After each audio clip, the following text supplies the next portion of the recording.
Hi, my name is Phil. I like to talk about politics. In this video, I'd like to take a look at what independent groups of economists seem to be saying about the plausibility of the spending plans of the major contenders of this election, most especially the Conservatives and Labour, as the only parties actually capable of delivering any such plans. But first, if you'd like to see more of my videos, then please subscribe to the channel and click the bell notification icon. So, for the purposes of this vlog, I'll be taking a look at the conclusions of two groups, the Resolution Foundation and the Institute for Fiscal Studies, or the IFS. There have been other groups to pronounce judgment, but they have tended to be, well, not exactly impartial. I mean, who is these days? But these two groups are certainly free of the taint of political interference, and what you note when you read their reports is they don't seem to be attacking one party and not really the other, which is a bit of an indicator, because in all of these cases, whenever you look at spending plans in a manifesto, they always sail fairly close to the wind. Now, yes, people will point to the fact that former politicians make up their ranks, but it is from a cross-section of parties and the political spectrum, and of course doesn't just include politicians.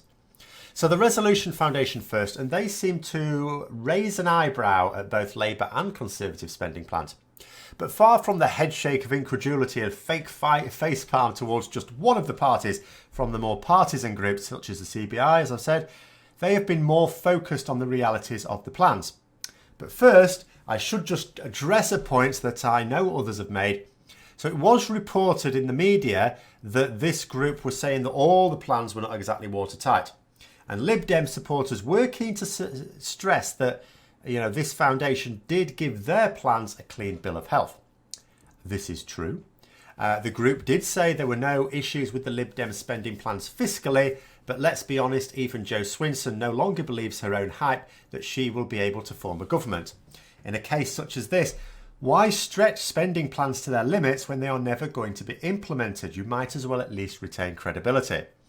So when we're talking about spending plans, we have to consider those that have a realistic chance of making it to an actual budget.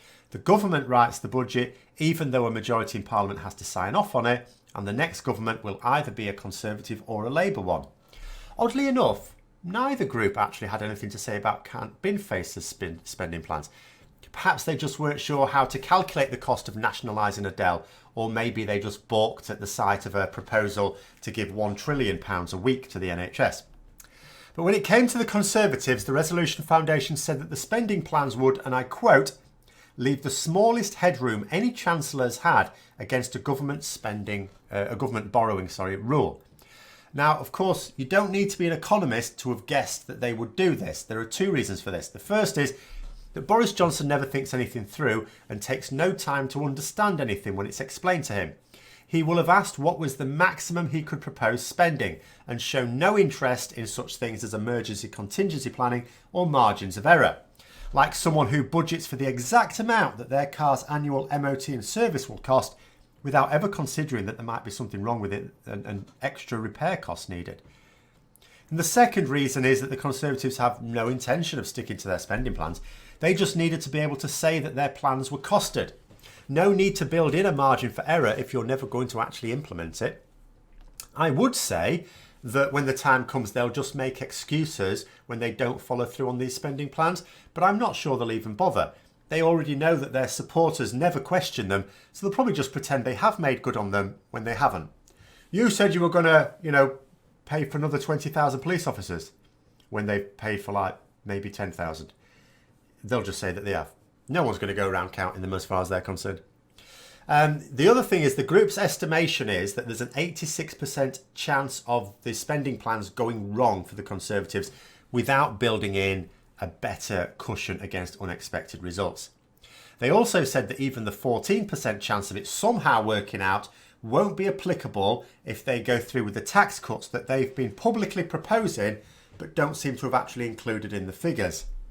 Now, when it comes to Labour, they also said that the party is likely to break fiscal rules with its spending plans. Labour does appear to have more of a cushion than the Conservatives, however, so the chances of trouble are lower, but they still seem to be more likely than not in their estimation. So, what about the Institute for Fiscal Studies? Well, they began their assessment by noting that the Conservatives seem to do the exact opposite of what their 2017 manifesto commitments made. making the point that you don't really want to think that a manifesto is what you're going to get when that party forms a government. That is going to be literally true with the case of the Conservatives, of course.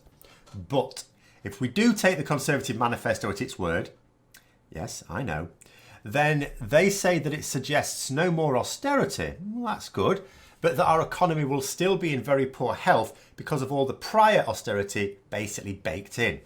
They also describe the Conservatives' promise to triple lock taxes, meaning no increase in income tax, national insurance or VAT, to be ill-advised. Basically, they're saying that they can't actually keep that promise. Remember when the Conservatives promised the triple lock on pensions? Now, with Labour, they noted that the party intends to increase spending by £80 billion, which is a far cry from the hundreds of billions claimed by the Conservatives when they claimed to have calculated it before the spending plans had even been published. Also much less than the CBI were claiming, even though they admitted to making the figures up. So this amount we can believe. Labour are proposing £80 billion more spending. Apart from anything else, Labour, as far as I can tell, have not denied it. Now, the Institute for Fiscal Studies, the IFS, have calculated that the national debt would likely increase by about 3% as an optimistic appraisal of the situation. Labour have claimed that the extra spending will be funded by making the wealthy pay their fair share of taxes. Now, I have been very vocal about supporting this notion. After all, how can it be right that Facebook, for example, a company that makes billions trading in the UK alone, pays less in UK tax as an entire corporation than I do as a slightly above average earning worker? But although it's only right that tax avoidance is stamped on, something that would be a bloody sight easy if we stayed in the EU, Jeremy, there isn't any independent belief that it will add up to £80 billion. It will certainly add up to a decent amount. Brilliant. But not 80 billion. Hence the borrowing that would be needed if they followed through on all these plans. Again, not as much borrowing as the Conservatives have been doing, not by a long chalk, and will continue to do, of course, and at least the money will go into growing the economy out of its slump. But spending plans being properly costed is important not just for tidy books or to get the electorate to vote for you, but for the credibility of the country. Just like an individual, a nation borrows money and gets acceptance and terms commensurate with its credibility. And just as if you or I applied for a loan with a history of being reckless with money and were given a higher interest rate on that loan, so too would the case be for the UK.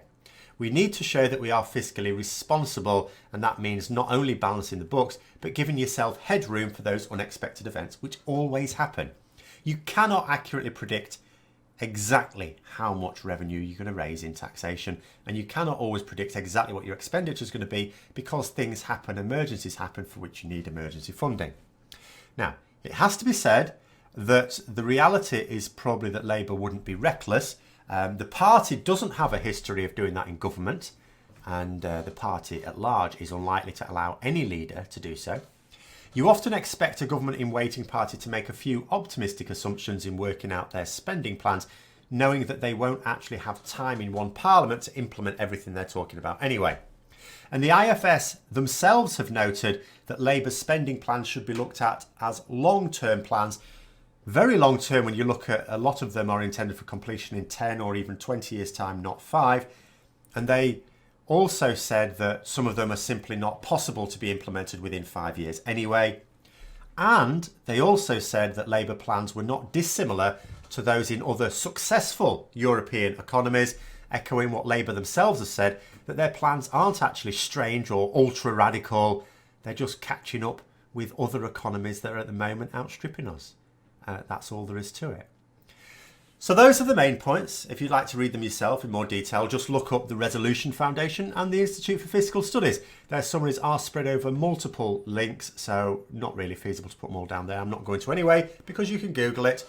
So I hope you found the video interesting. If you did, don't forget to click the like button. If you'd like to support the channel further, then also please click the Patreon link for details. And until next time, I'll see you later.